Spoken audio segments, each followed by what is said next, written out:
not a cooking, working kitchen. Is it okay now? I can ask everyone some of the things. And she's screaming you. Oh my gosh.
That was beautiful by Martin. Round of applause for Martin. That was well done. Well done, Martin.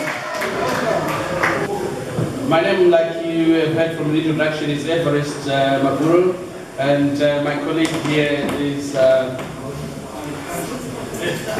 Susan Omenisa. She's a social worker working in reablement. We're just going to tell you something brief about our work.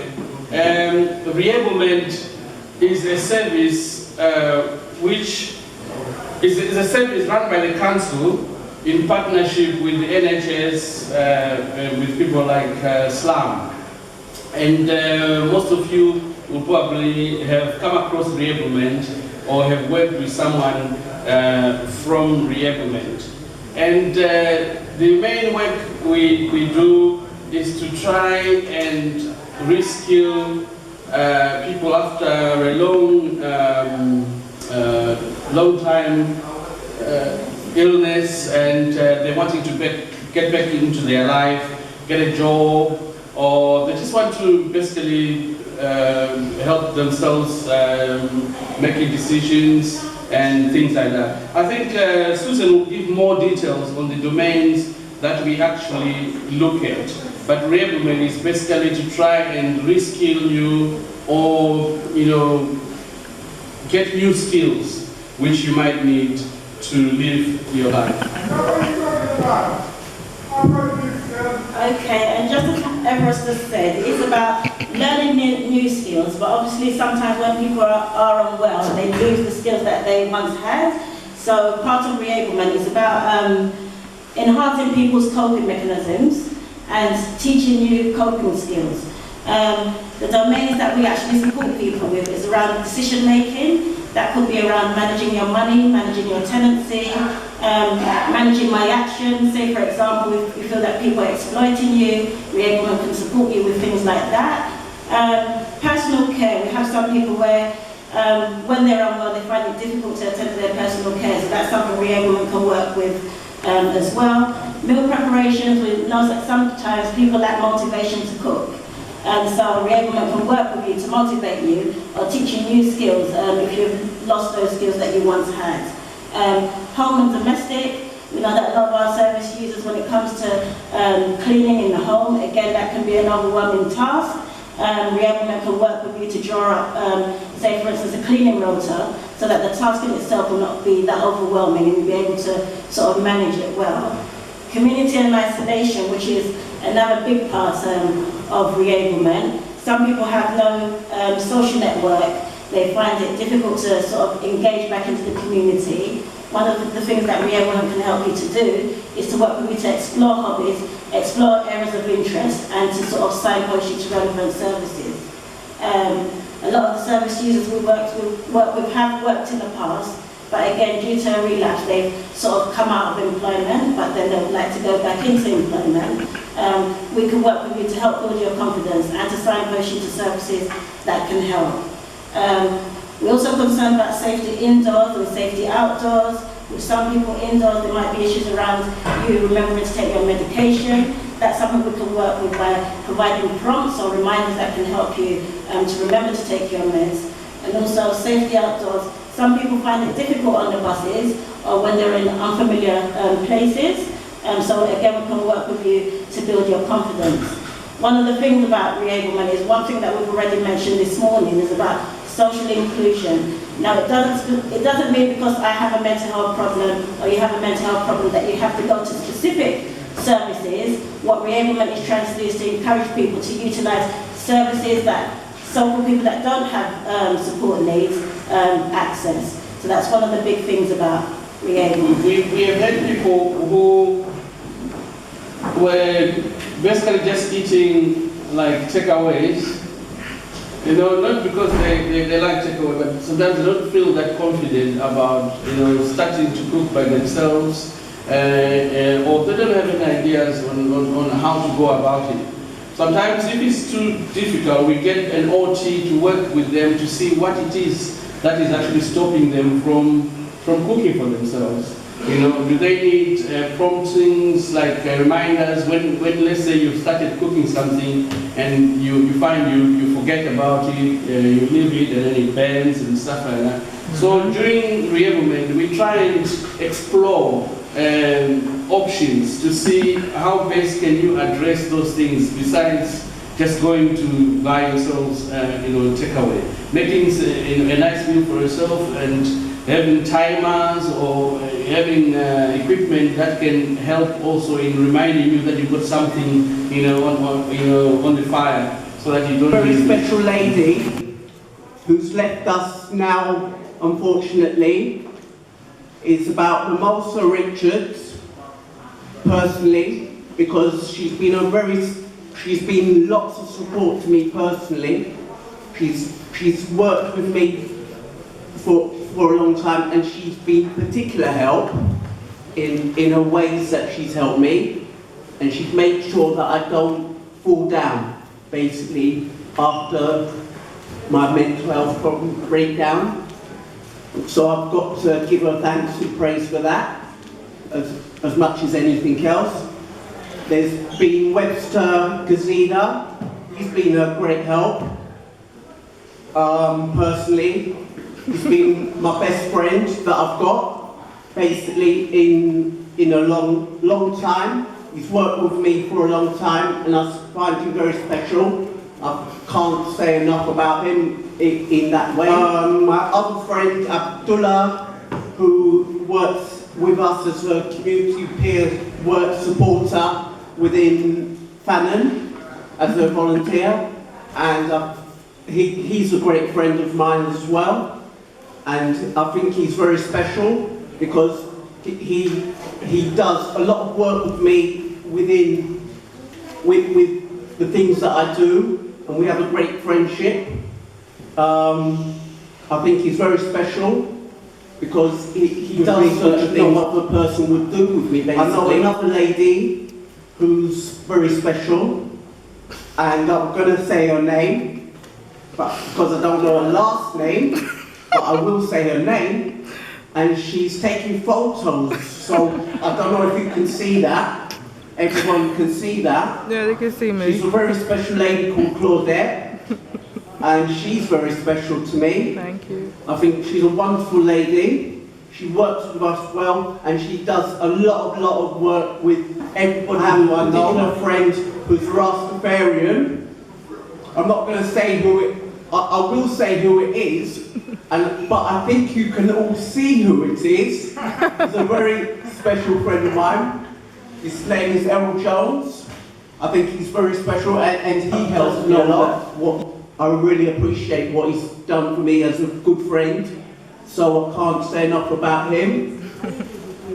And Darrell, I think she's a wonderful lady. Yes, give us a wave, Darrell. Yes, and Maureen, I think she's a wonderful lady who's left us now as our manager. She was our manager for a long time, who I've got to know, and she was a good friend of mine, and great support. And I think all the staff that work with us would really deserve a round of applause. if it's okay, I just wanted to ask, how important is it to feel like you belong somewhere? Is it important? Very. What happens when you feel like you belong? Are you happier? Do you feel healthier? Very much so. Yeah? When you walk on the street, they look round and they look at you on the street. When you're walking back on your own, when you're walking along by yourself, you've got to be careful. It's the way you talk to each other. Got to always support each other. There's always space to love and support each other. And if it's okay, we're gonna wrap up this session. And the next session we can do two things. We can do something similar. We can go into different groups, maybe groups of 3, and talk about our own personal experiences, and really just take time to listen to each other and share our stories. Or we can have a music concert. Martin and myself will play the music, and we can collectively write a song together. A song about our experiences, with each person just giving one word and we sing it together. So which would you prefer? To sit down and listen to some music, or to actually write a song together? Write a song. Music? Write a song. Song. Write a song. Music, you want to listen to music, so chill out, yeah? Okay, well when we play, feel free to do some singing. We'll just play the music, and then you can come up with the words. Exactly. So we can even write some disco songs. But thank you so much for sharing your experiences with me. If you can just give each other a round of applause. Support. So I think we're going to have some lunch now, and then we'll come back.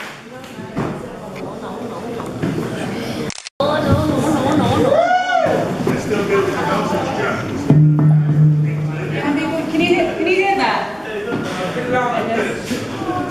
Oh, I like that.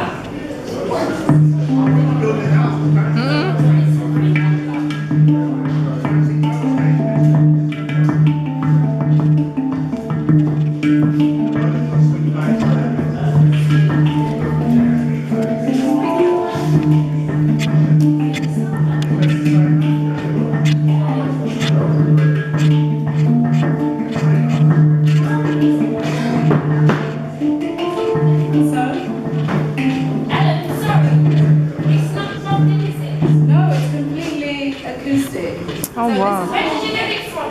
From Switzerland. Oh wow. You have to go, in Bern, in Switzerland. And there's a Tell us about the instrument. Yeah, okay, I'm going to tell you about my instrument actually. Please do. There's only a handful, thank you. There's only a handful in the world. Oh wow. And there's a couple that make it in Switzerland. And when I heard it, I wrote to them and had to beg them to give me one because they only make 40 a year and there were 10,000 people waiting on the list. So one day they said to me, can you come over? And I had a job. And I said to my boss, can I have the time off because I want to get this drum? And I couldn't explain it to him. I was like, it looked like a flying saucer, it sounds like a steel pan. And he said, no, you're not going to have the time off. But I knew that if I didn't go, I'm not going to get the drum. So I quit my job. And then, because I didn't have a job when I came back, I was like, okay, I guess I'm a musician now. And that's how I became a musician, by force, and it just kind of happened. And I was really scared at the time. I was like, I don't have a job. But then I realized, actually, I'm going to be a musician. So that's how this kind of happened, and now I'm a full-time musician. Before the lovely Martin who performed earlier on, we're going to do a song together, but I want to do a song for you first called Mummy Water. I'm from Nigeria, and there's this fairy tale about the mummy water, so the goddess of the sea. And the thing is, she lures men in and she promises them a lot of things. Is she still there? She's still there. I reckon she's still there. But in Nigeria we call her the mummy water, but over here you call her the mermaid or the siren. So I'm singing this song for her, and there's a part of the song where I go rah, and I want you to then go rah as well. So if I go rah, you go. Yeah, no, it's got to be a serious rah. This is the muddy water. So rah. Yeah, exactly. Something like that, okay? So I'm going to play this song, and then I'm going to perform with Martin, and then we can do the improvised poetry. Okay? Before you start, did you say the price? I didn't say the Price. Oh, the price of this. They actually just gave it to me for free.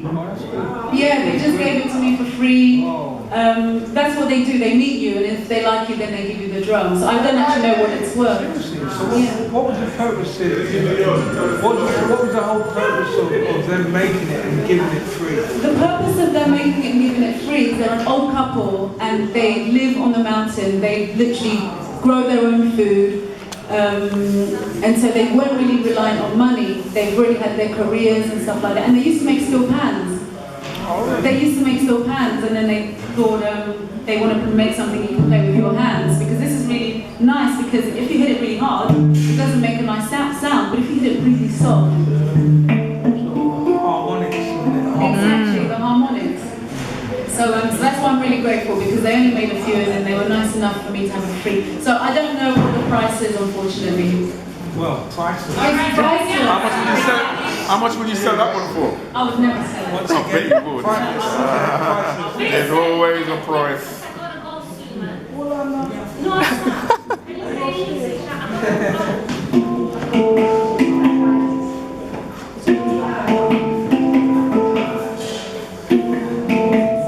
Can you all hear? Yeah.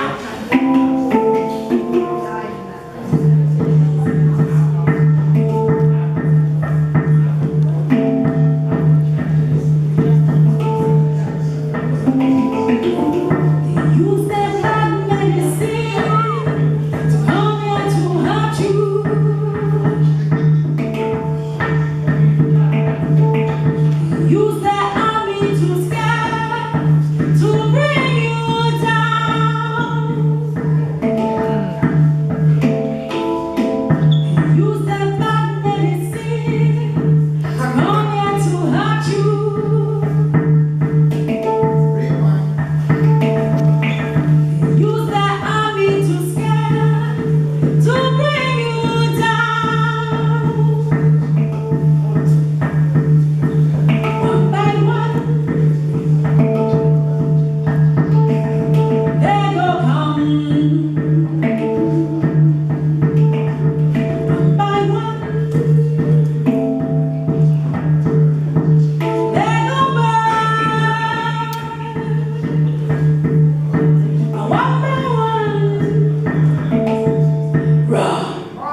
we're going to move on to the improvised poetry part. So I've just got a few words like community, family, friendship, support, expression. So I'm just going to read out one of those words, and what I would love to do is for you to just come and just say a few words while I'm playing. It's not planned. Nothing is wrong. Everything is right. Anything you say is perfect. Okay, so yeah, exactly. I will play some music, and we're improvising. We're just jamming together. So I'll play. You come, and you just share your thoughts. Yeah? Okay. Don't leave me hanging, yeah? Some people will come to the mic. Yeah, so we can have a roving mic. Pass the mic around. Who likes to start?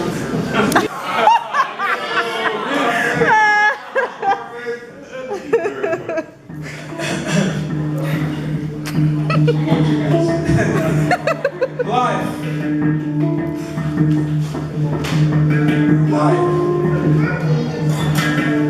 Day. Africa.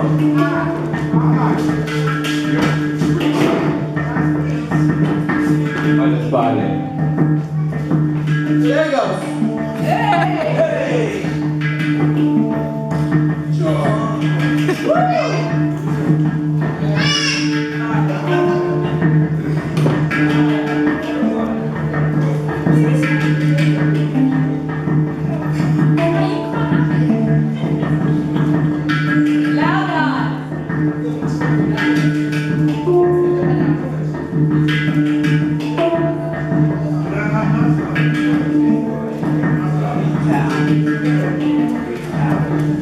Freetown. Kingston. You might have to come to the front.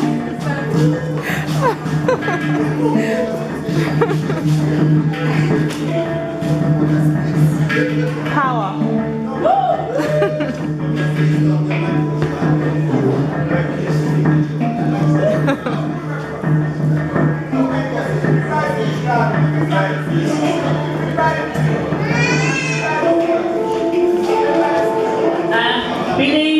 Believe in Jesus. Good day.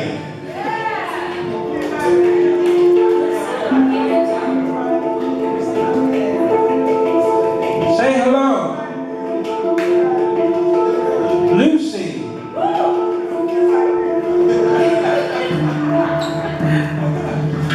Black is today.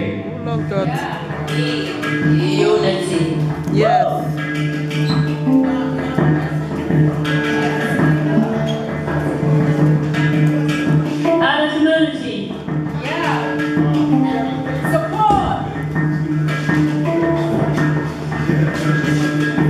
Strength.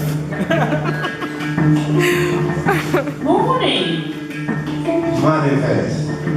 Yes. Respect.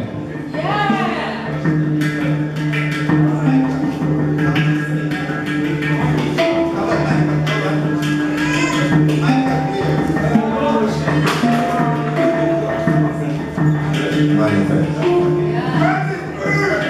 Morning and night. Now we say 2 words. 2 words each. Red and yellow. Yeah. Afternoon. Today. Yeah. Purple and green. Black and blue.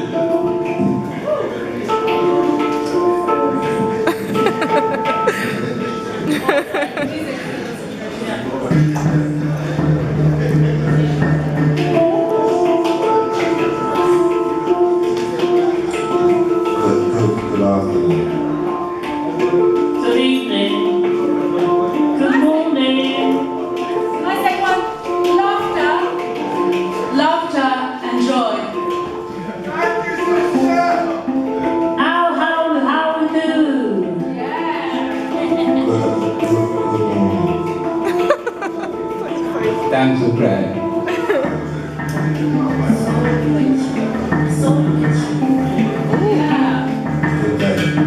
Okay, quadrille is a European dance that was taken to the Caribbean during the transatlantic slave trade during the 17th, 18th and 19th centuries. It's one of the cultural dances in Jamaica. In fact, there are 10 recognized cultural dances in Jamaica. And as you know, Jamaica is just over 50 years old. Okay. The quadrille is often referred to as the English country dance or just a square dance. And when the Africans were taken to the Caribbean during the transatlantic slave trade, they were forbidden to sing their own African songs, to dance their own dances, and to play their own music. So they felt bereft, saddened, angry, frustrated. They had to find a medium to keep their spirits high.